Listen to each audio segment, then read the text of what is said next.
Friends Are Everywhere podcast, where me and my co-host have a frank and light-hearted discussion with some of the people who've become our friends during our travels over the years.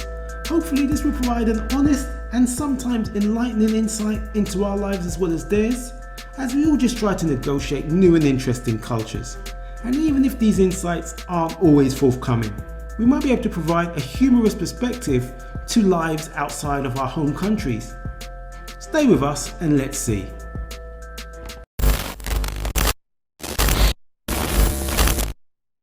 How do we do this?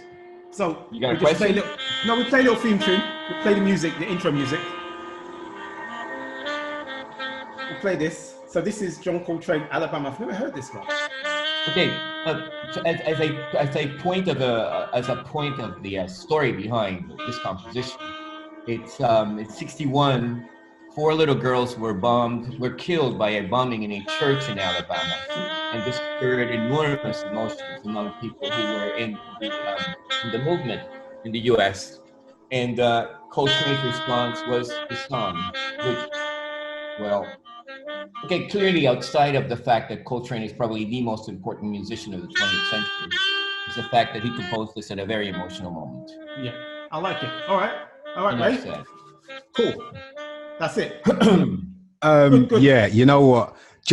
I'm sorry. Is it Arturo? Yeah. Arturo.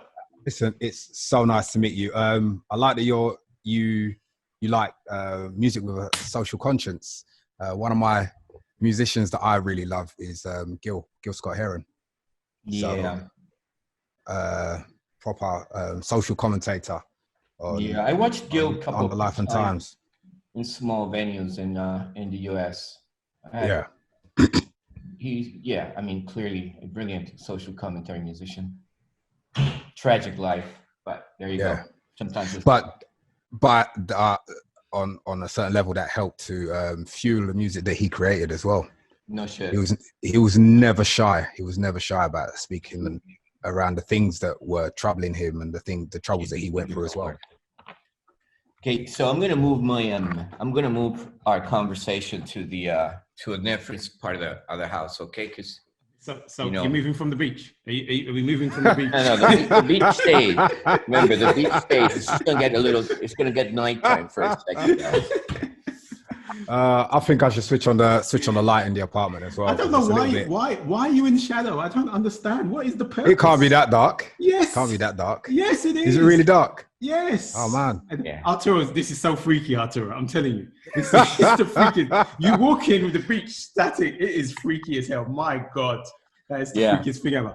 All right. So welcome to My Friends Are Everywhere, the podcast where I invite all of my friends to speak about their lives and what they're doing. It doesn't matter where they are, in what part of the world they are. And this week we have Arturo Smith.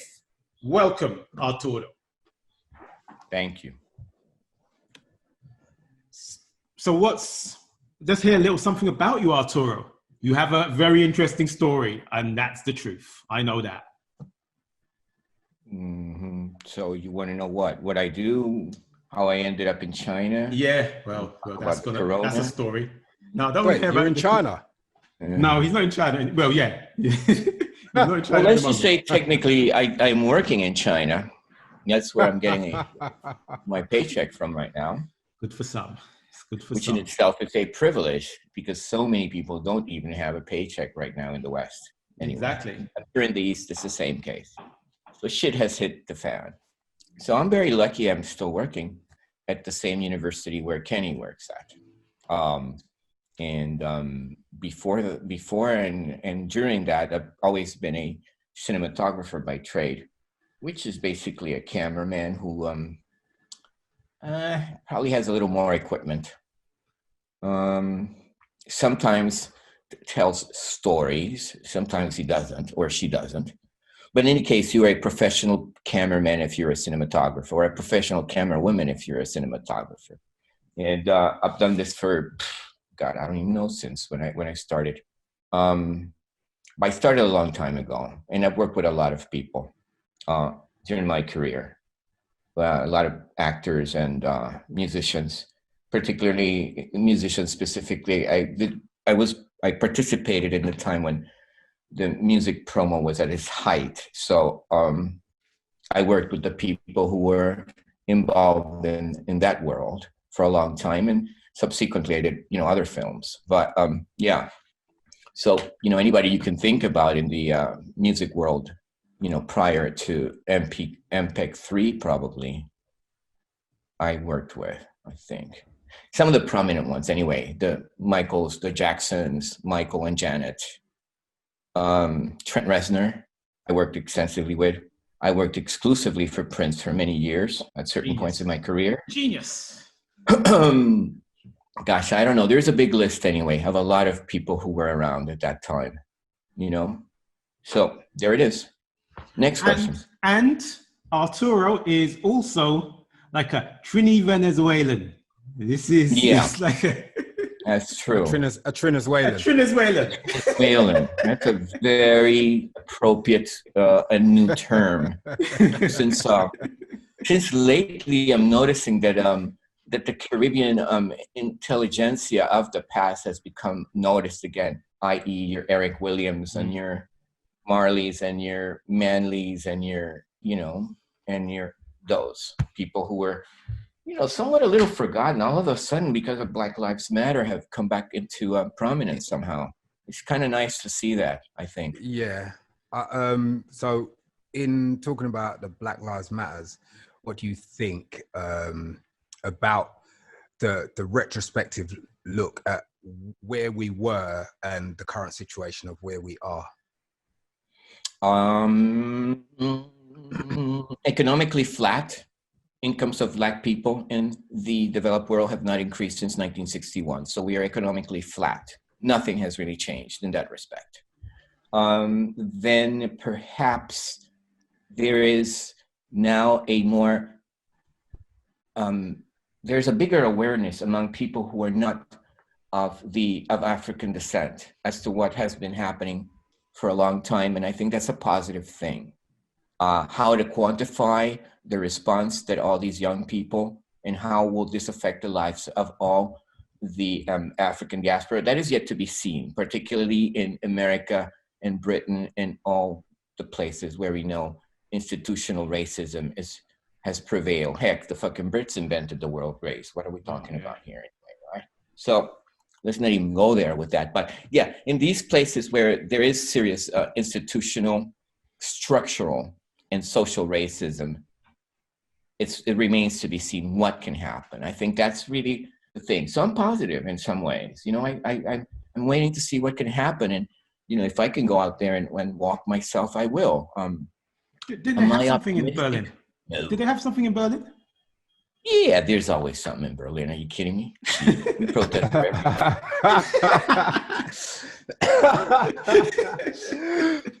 So, in Berlin, guys, is a weird life. So, because at one point, Berlin was like quite a place for sort of like speaking your mind, wasn't it? Oh yeah, it's on fire here. Every fucking body's protesting here, but that's not unusual here. Yeah, but that's what I mean. Like during like the 70s, especially. I mean, Europe was quite a hotbed for artists coming over from the States who needed time away from their normal lives in the States. Like Marvin Gaye spent a little bit of time in France, I believe, at one time. Yeah. As well, to sort of like to take time away from what was going on in his life. But yeah, he was in terms of like at the time, by the way. Yeah. This is lowest point in his career, I would have to say. Yeah. Yeah, of course, then after that comes sexual healing, and then his fucking stupid dad kills him, but that's a different story. Yeah, that's different, man. That's quite involved. They didn't go there. Yeah, that's quite involved. Yeah, it's very involved. In terms of like the social struggles and things like that, you mentioned that for Black people that we are sort of like financially flat, but why do you think that we are so sort of like financially flat, or what do you think the reasons were for us to have forgotten about the sort of struggle that we had to possibly continue? I don't think we forgot anything. I think the flatness reflects. You know what I'm saying? The flatness reflects the prevailing structural and social racism. That is what it means. That's how you read it. For me, that's how I read it. So we have not been allowed to move on because that is still there. You could call it what you want. Heck, I'm sure that my grandfather, you know, when he was upset about sitting in back, things changed, but it didn't change that much, is what I'm saying. It's like this whole facade. In fact, I don't even think that integration was a positive thing in many ways. I think, like, let's take just Tulsa. Why did they fucking burn Tulsa down? The Black Wall Street of Oklahoma. They burned it down because those people were doing fucking well. That's why you burn it down. Let's not call it a fucking riot. It's a fucking economic war. That's what it is. Different. But that's what I'm trying to ascertain from you, because we speak about these things, and these things are still within our minds. But why do you think that we haven't sought to strike up a word about it up until this point? I mean, if we're talking about things going on the way that they were, they've never stopped killing people, whether it's in the UK, various other parts of Europe, or in the US. So why just now? Well, there's a large list of programs that institutionally conspired into this. You have the COINTEL program from the FBI, which probably lasted until the 90s. That's just in the US. God knows what happened in Britain and in Europe. I have no idea, because I don't carry that type of information, nor did I live in those years here. So I came to Berlin much later. But there were through the years, there have been programs, that I think really brought this thing to a halt. So that's, to me, the reasons. There are exterior factors in this, the disintegration of the communities, the crack cocaine, which I really lived in Oakland and in New York, destroyed communities of people in America. And you can see it again with heroin among white people in the suburbs. So they are weapons which are used. This is not just us getting our shit together. They are consistent ways of keeping populations under control. And that is what I'm actually think is the biggest problem, not us as people. We are all prepared here. And I think as Ray was actually trying to actually outline, why now? So why now has there been this uprising, this type of understanding of the Black community's issues from people who have not been listening for a very, very long time? Is it the coronavirus? Well, has the coronavirus brought it all together? That takes us right into the topic. I mean, you're ready? I mean, I don't even know if we need to talk, because you're already, you answered your own question. This whole lockdown corona thing has brought it. Yeah. And there is anger out there. And now there is solidarity. It could be a momentum here. Something could happen. I am hopeful. But yeah, it was the corona. Of course, it's just 2,000 people that were killed last year by the police, by gunfire, that are part of the African community or the brown community. So the numbers are very high too. And on occasion, these things blow up. But I have to say, I noticed that there's a great deal of censorship when you consider that 140 cities in the US are under military lockdown to stay a state of siege right now. And even in Europe, you don't get the information. Heck, they don't even get it among cities in the US right now. But if you ask certain people, you'll see that the whole damn thing is about to blow fucking up. You got yourself a mini revolution here, bro. Is it? No, but really, is this the most pivotal year of our lifetime? I don't know. Like, for me, I don't know, man. Maybe this is the one where everything can change. Let me twist this whole thing again for you, because first of all, we don't have no fucking clue where this corona came from. Now I'm going to touch your subjects, but there is Professor Francis Boyle, who has put together a number of the facts that we know from different scientists around the world and from different science institutes. What do we know now? Yes, it's a COVID virus. What do we also know? That perhaps some of it was manipulated by what is called in biotechnology gain of function. This is no conspiracy. This is what people do at the 56 biohazardous labs, which are around the world. So we're not blaming any country here. We're only saying they did some gain of function, which if you want to go historically, goes back to the SARS virus of 2015. If you want to go even further back historically, shit, it goes back to the mustard gas, whatever they've been using to kill people with. Now, we know for a fact there was gain of function in the COVID-19. Who did it? We don't have a fucking clue yet. But they were exchanges among all these biohazard labs. Now, the other thing I would like to really touch on regarding this is also from other scholars like Giorgio Agamben, most importantly, biopolitics, Dr. Giorgio Agamben and biopolitics. And he actually puts the whole plan out there much before the coronavirus. He just speaks of, hypothetical possibilities that we're seeing in the 20th century as to war. But the worst part of this to me is that it's not really anymore sort of like this war where guys get into their, like you see on the TV on Netflix, in modern times, or Saving Private Ryan or Dunkirk or whatever the fuck you want to have, when these propaganda films as to how the English people kicked the ass of everybody else and twisted the fucking history. Anyway, I'm getting off the point here. Anyway, what I'm thinking about is that we are in the midst of a war. We are in the Third World War, but it's not China and the US, or maybe it is China and the US, but what it really is, it's against people and their liberties. We ain't never gonna fucking travel again without a fucking health passport. What the fuck is that about? Oh. Now, what are they gonna put a chips in our fucking hands so they know where we are, like in our phones, etc. All right, maybe you're gonna have to cut that off the interview. So let's go back to the black. Let's go back to the black. Are we cutting that? Are we cutting that one? Are we cutting nuggets? Are we gonna start cutting jewels like that off of our show? Dude, let's just go back to the black thing. Yeah, because it's a better match with all the monitors and shit. Every yeah, the black thing now. Everybody's like, oh, Black lives definitely matter. We want black presenters. We want black producers. It never mattered before. Black this. Never mattered before. Where were you for the last 100 years?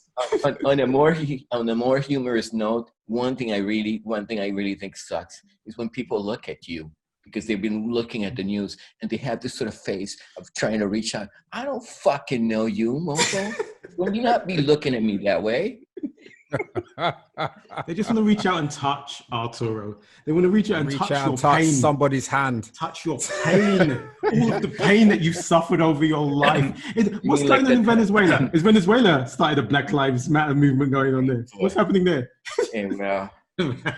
Latin America, man. Venezuela, even in Venezuela, people have acknowledged that we've had racism in a different way. They're starting to look at their own racism. Really? This is the first time it's ever happened. Wow. Because South America started to realize. I have friends who have asked me if I've ever experienced anything, and I had to lie. Jesus Christ. Did you lie? You say, yeah, man. It's been hard in these streets of Caracas. Yeah. Pana. Well, granted also that, as you know, it's really different. And, there are advantages to be had in some ways over there, too. I'm not going to lie to you. It's different. It's different. It's very different. So, but there is talks of, the things that are different about it, too. So that I think is really good.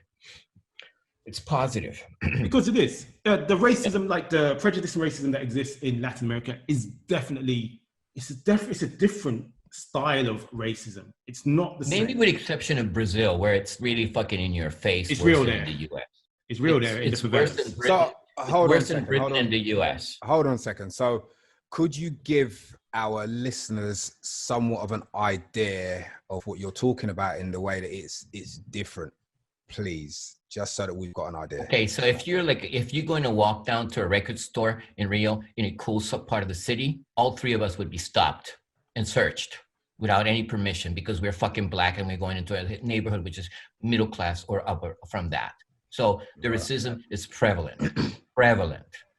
But in Venezuela, let's think about Venezuela. This is in Brazil. No. Brazil. Let's think about Venezuela. Remember also, Yeah, Brazil, for one thing, is also people of African descent represent 40% of the population. So in the Americas, they are the largest diaspora.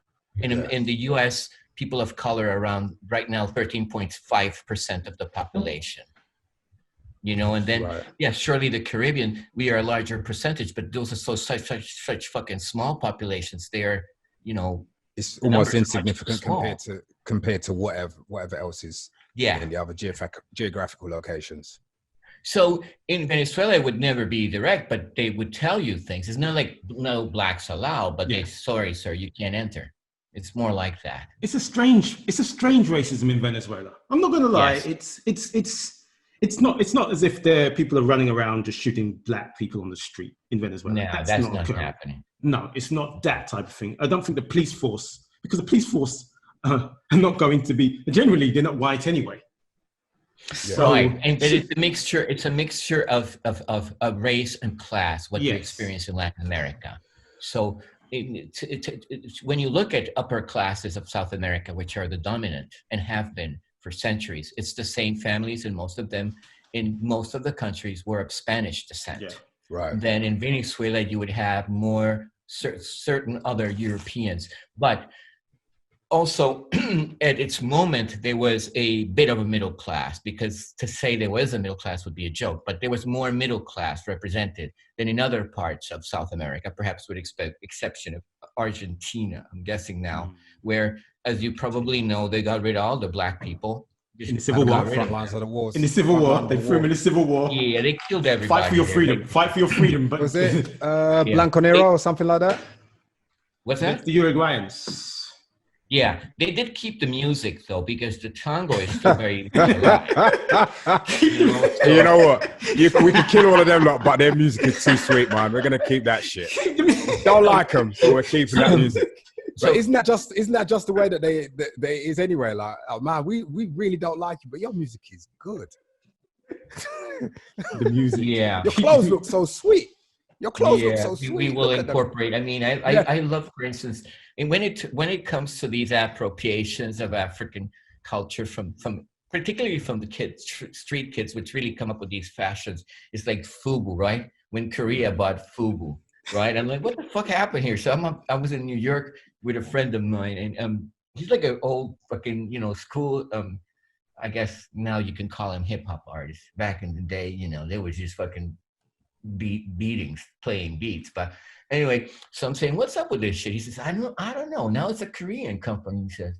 So, but how is that a black thing anymore? He said, well, people don't know yet that the Koreans bought that shit, man. So I'm like, it's so weird because, the baggy pants and all these things that I see in China. Where did the baggy pants come from? It did not even come from hip hop. From after jail, man. It's all cultures that I just don't get it. I'll tell you what. So what? It's where I am, like you see a lot of people wearing the t-shirts with a big X on it. Guangzhou, he's in Guangzhou, baby. I'm in Guangzhou. And the first time I saw it. Are you in Guangzou? Are you in Guangzou? He's in Guangzou. What the fuck? Okay. The G side, baby. You can't put the shit on. I strictly forbid you to publicly broadcast some of the shit we're talking about. What do you mean you're strictly restricted? Who the hell are you? You're the president of the podcast. This is not the way things work, man. I do the editing. I decide what's going in. Suddenly I'm restricted. Yeah, you know what? Arturo, I don't even have a say on this show. He just tells me where to turn telling up me 2 hours to put it. Like he told me to play a track, and I was almost duty bound to play the track. You know what I'm saying? Luckily enough, we got you as a guest. So like you said, you wanted to hear John Coltrane, so we played the John Coltrane. But I don't have a say here.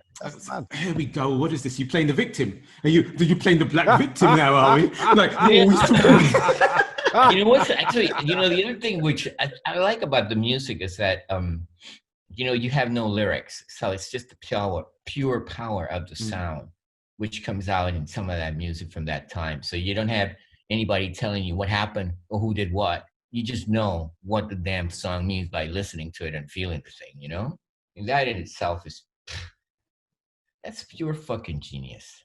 You don't have people playing like that. I mean, I'd be pressed to have somebody, because not only are we talking of these guys are making and creating a new friggin' form as they're going. The form at this point has held the test of motherfucking time against anything else that has been put in its way in any form of music that any other group of people on this planet have created. That's what's so fucking amazing about those guys.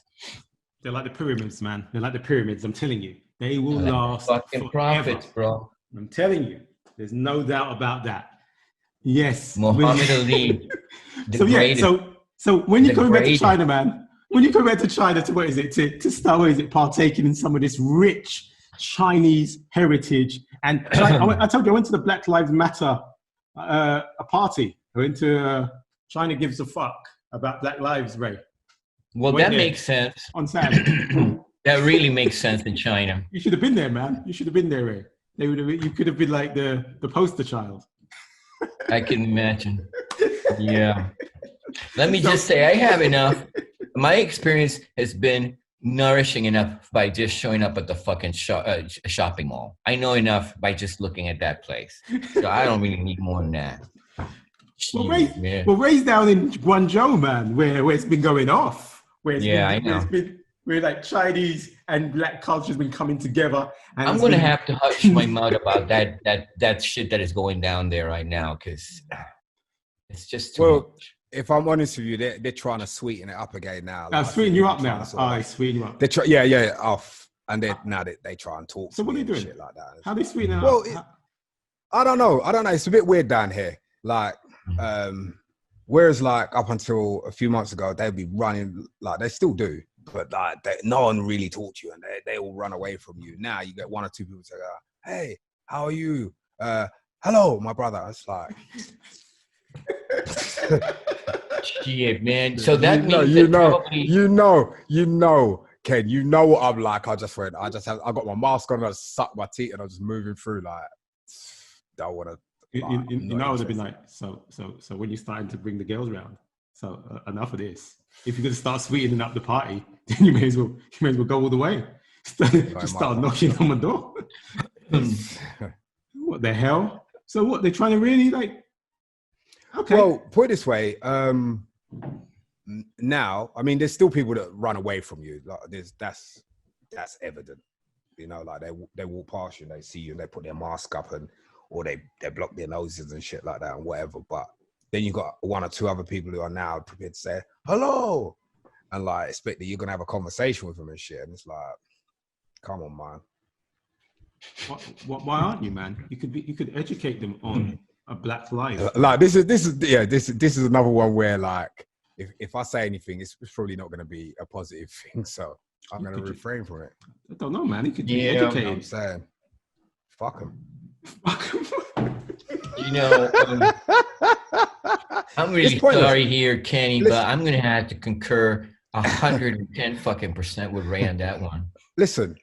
It's pointless. It's pointless because there's no point at which they're going to listen to you, and there's no point of what they're going to take in from you at all. It means nothing. So what's the point? It doesn't mean anything. It doesn't. So I'm not going to waste my breath with that. Simple. Let's face it, man. There's no enough cultural content in China for it to be understood from a cultural point. Yeah. There's not enough culture. People don't have a fucking clue what's going on in the world. Period. Yeah. Hey, man. I went to a place that said China gives a fuck. That's all I'm saying. So both of you guys, this guy sitting in Berlin, guy, what is it? Guy's going to do another 2 years. Or at the beach, guys sitting at the beach. Guys, a guy who's going to do how many years are you going to do again in China, my friend? Raymond? Me? No, Raymond. How many more years? He's gonna do 2 more years here. So stop biting the hand that feeds you, my brother. Hey man, you're right. Okay. I shall seek forgiveness from you, brother Ken. Stop biting the hand, all your defiance, and look at you. Listen to me carefully. Listen to me carefully then, because like it sounds like you're trying to get me to sort of like come out of my shell a little bit. But I'm not biting the hand that feeds me. That's for sure. But when it comes down to trying to educate people who are not prepared to really listen to what you've got to say, and really don't give a fuck about what you want to say, because for them, you could go to a club and they want to hang out with you because it looks cool, because they've got some black guy that they can hang out with and stuff like that. They really couldn't care less about you. So am I going to spend time? Yeah. So what's the plan for you for the rest of your time in Germany, man? What's going on? Well, I'm going to be here probably for a couple months. All right. Then no, maybe a month more, and then I'm probably going to go somewhere cheaper for a little bit. And then how are you going to be traveling, man? How are you going to travel? Yeah, towards the fall, I'm going to the US. Right. How are you going to be traveling? Yeah. It's hard to travel anyway, man. I don't know. I'm stuck in China. well, Try not to get pulled over by the cops over there, though. In the States, in America. In the States. That's inevitable. Man, you don't say anything. As they say, keep your hands on the wheel. Yeah, you have to be, you just don't mess around in the US if you're a black guy, man. Does that shit even matter? Hands on the wheel. They'll pull you out. I said it facetiously. I know, man. Sorry. But it's who was the guy? Hands on the wheel. Hands on the wheel. Hands in the air. Don't reach. Hokey cokey. Don't reach. Don't reach. But I think the other thing is I'm going to LA. So I lived in LA for like 18 years. So I know the city inside out. So I'll be fine. Plus I'm going to Rodney work King anyway, said that. So. Rodney King has Rodney been okay. King was a fucking idiot. I'm sure Rodney King said that. Yeah. What did he say? What was his speech? Can we all just get along? Yeah, we all just get along. Yeah. And so but here's the thing: during the 94 riots, I remember, I was coming. Actually, you know what? I was coming back from London, landed in LA, and I remember just all this fucking burning shit, and all the Korean owners with their fucking 12 gauges on their stores, man, ready to shoot any motherfucker who touched that store. So it was an open civil conflict. It was not just little Korea, man. Little Korea. Was it? Yeah. There's Korean owners in other parts of the city. So what actually took place by Thursday? This was like a Wednesday. And by Thursday, man, they sent in the National Guard. It was never televised, but I remember when the fucking National Guard just walked in with these gigantic trucks, and they militarized most of the city. And after that is when things really got calmed down. And then it's the famous speech of Rodney King. But it was really amazing to see when you went to the supermarket to buy stuff. Okay, check this out. You don't really need to hoard all this shit, right? But at the end, like if you went 3 hours late to the supermarket, all there was left was like water, and people were armed with their guns just to fight for that fucking food. It was amazing. The reaction. I've never seen people go so crazy. It was amazing. It was a total. So I know exactly what they do, and they just take the whole city over. And then it's shoot to fucking kill, man. I mean, yeah, they use rubber bullets, but those things could kill you anyway, or take your eye out.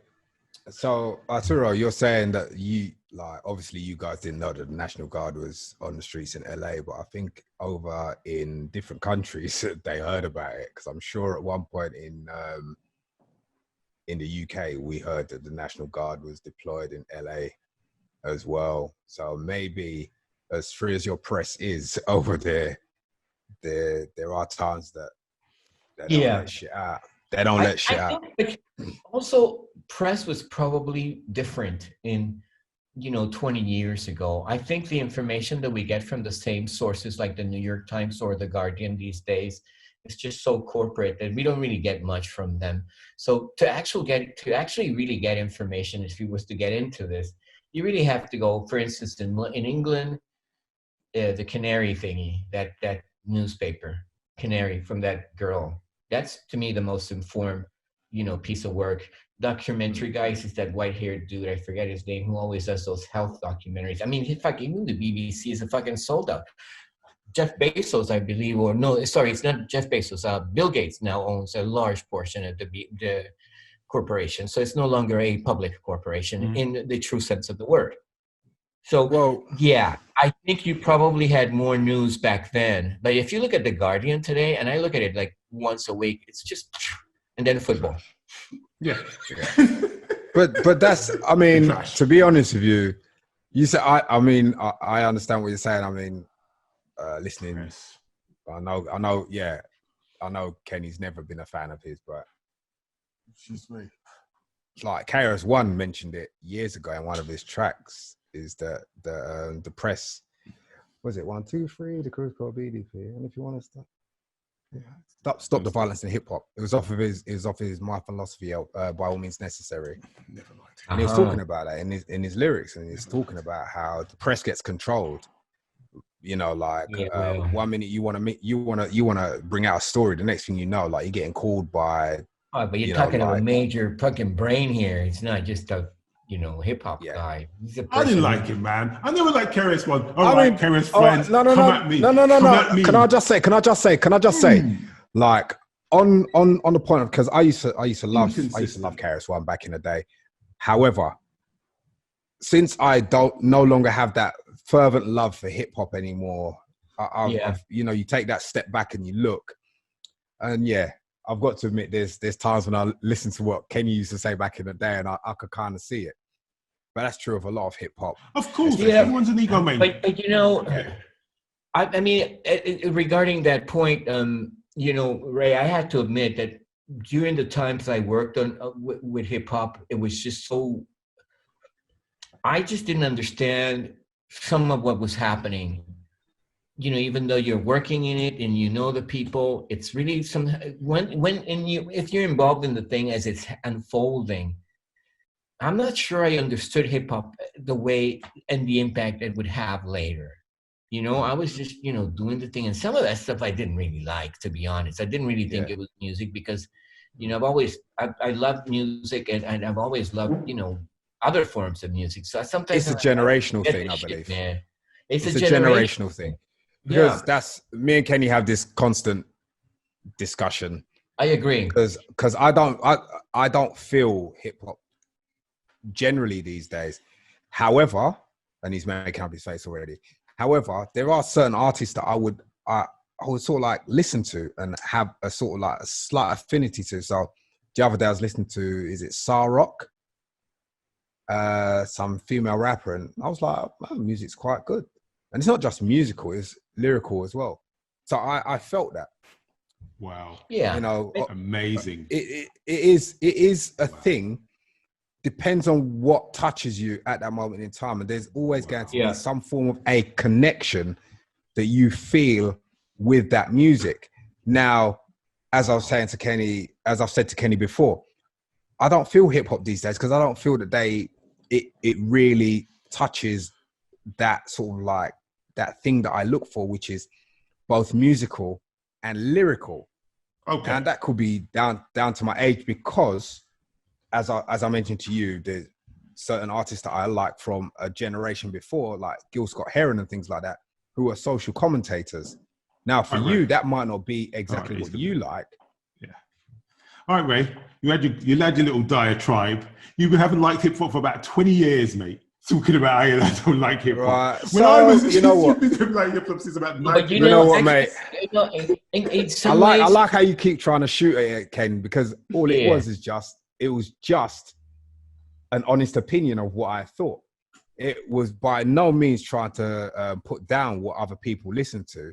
Yeah. But if you feel so inclined to want to shoot down what I'm saying, feel free to do so. But do so in a positive light. I'm from the new school. You're older. I'm from the new school. Shut up, man. I'm from the new school, baby. You're the old dude dancing in the recorder, man. I'm the new school. Ever.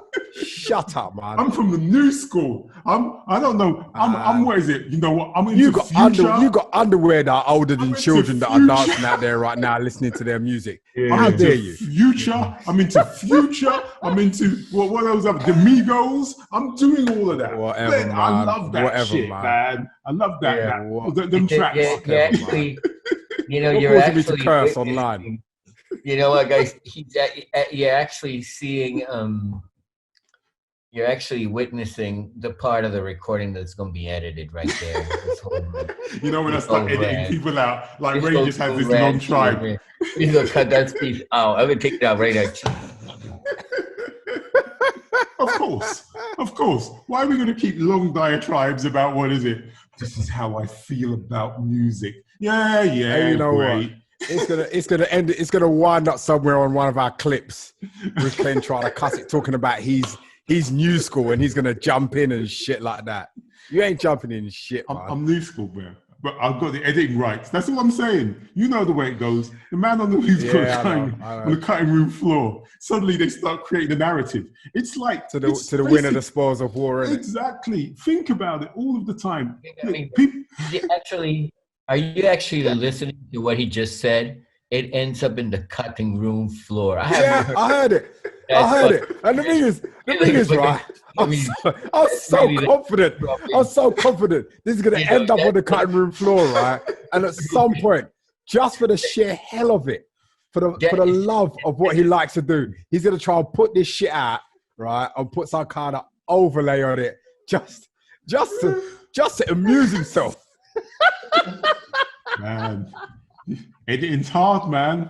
When you want to create a narrative, it's a difficult thing. How long do you think the Europeans have been doing this editing of Black history? For centuries. This is how difficult it is. They've been doing it for centuries, man. That shit's not easy, man. It's not easy, right? Taking a leaf out of their book now. I've just become a European, man. I just got European on your ass. I'm very grateful, though, for the opportunity I had in China, because it really gave me a lot of time to study a lot of shit that I would have, been trying to hustle to find work to do and shit like that. And actually having a salary for me was like, I never had a salary before. I suppose this is going to be one of those moments we're going to edit out as well. This is going to be a short sort of like podcast. You know that, Ken? Whatever, man. Yeah, you talking about? Yeah. Don't be mad about the part that I'm going to edit out. He's thinking about it now. He's thinking about it. He thought this was my Dunkirk moment. I'm thinking about Arturo there.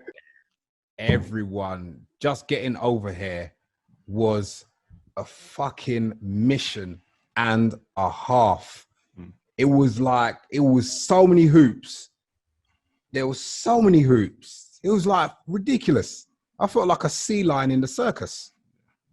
Like there was a lot of hoops to jump through. It was definitely and by all means, every one of us went by that through that process. So they're gonna say, listen, we may as well get off to talk with people who already know what the shit is about here, rather than trying to get new people. You know what I'm saying? So it's going to happen. Eventually they're going to ask us if we want to stay. And quite frankly, when things are not bad, they're okay, But you get a chance to save, and you don't behave as bad as you could potentially behave in other parts of the world, like myself. So it's quieting you down a little bit. It's trying to... No shit.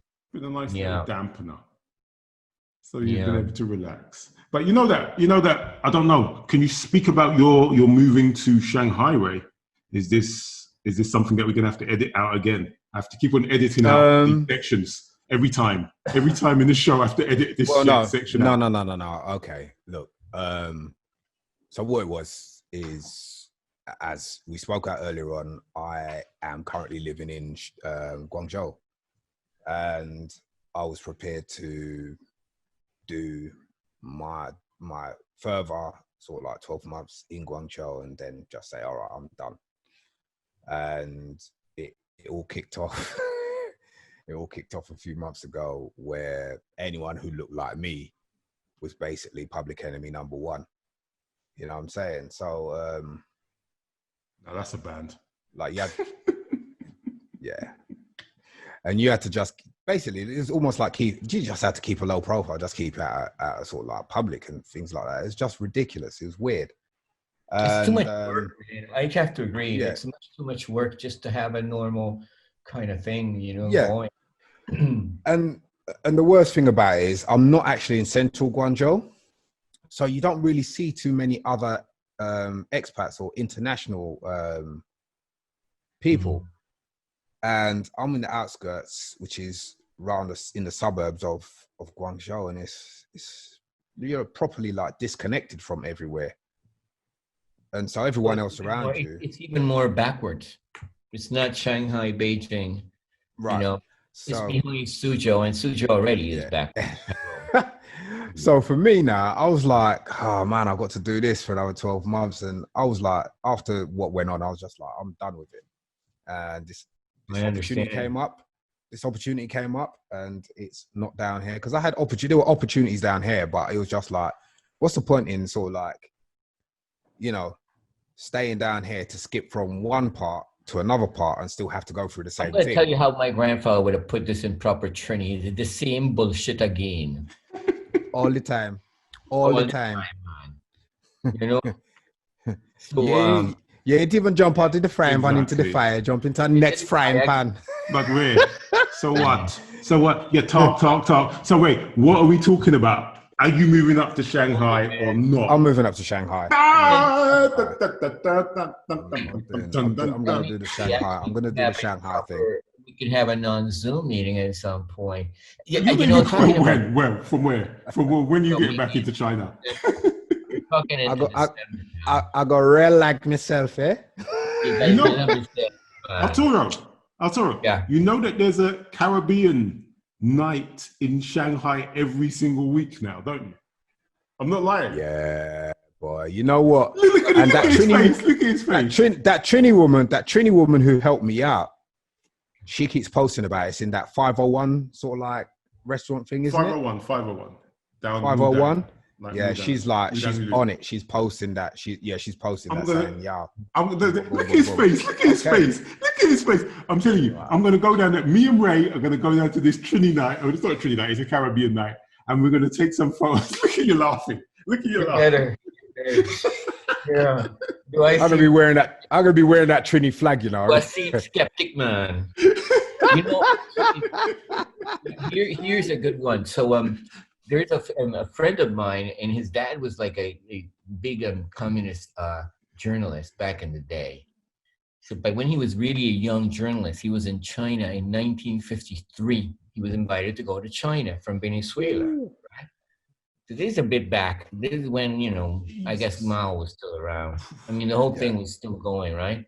Anyway, so, but here's the joke, right? So, at some point, he's sent by the party to write about some province. I don't even remember the name now. So they send him in some truck and some trains, and he gets to the north of China, right? And of course, he hasn't seen anybody like him fucking in months now, right? You know, forget about, you know, not seeing another Trini, just seeing anybody. So all of a sudden, and I forget the name of the other person he saw, but it was this journalist guy. Anyway, he sees another person who kind of looks like him, and they just look at each other, man, in this train station in North China. They hug each other and start crying because they both been fucking weird. That's what Ray's. That's resonating with you, though, Ray. It's starting to resonate with you. You gotta listen to the old man tell the story. I'm like, fuck, man. He said, man, I hadn't seen anybody like me in fucking, and you know, he's kind of on the Indian side, but still, any fucking don't matter. It don't matter. Chinese, man. You know what, right? So last week I went out for a meal with another British guy who's living in Guangzhou, and we met being Black British in China, and he's actually from Hackney. Oh wow! Yeah, me and this, boy, Hackney boy. You know, it was like me and him must have sat down for a good 4 or 5 hours. Now it's longer than that. Went for a meal, went for a drink. We sat down, we were talking, and like, it's one of the. It was like meeting family again. That conversation has been terrible.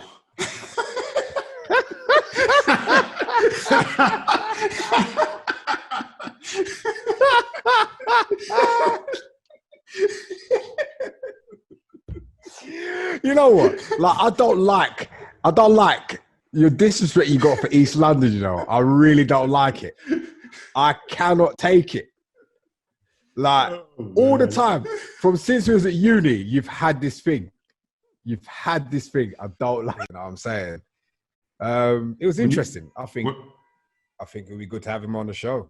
Okay. Yeah. That'd be cool. Yeah, great. That would be great. I'll just black out my face. Let these two It's like distracting. Yeah, sounds like the worst podcast ever. I just sit there just quiet.